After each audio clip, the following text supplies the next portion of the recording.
Hello children, welcome back to my channel All Wisdom. Today we are going to learn birds name. So let's begin.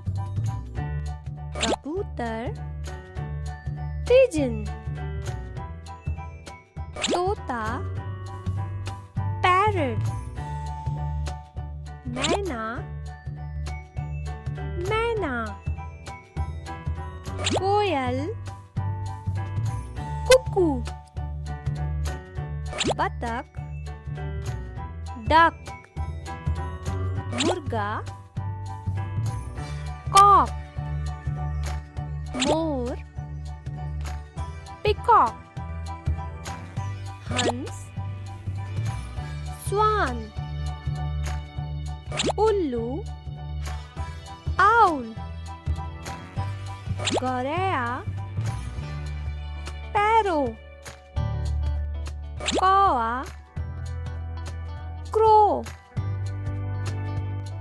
बाज, falcon, शुतुरमुर्ग, ostrich, Garuda, eagle,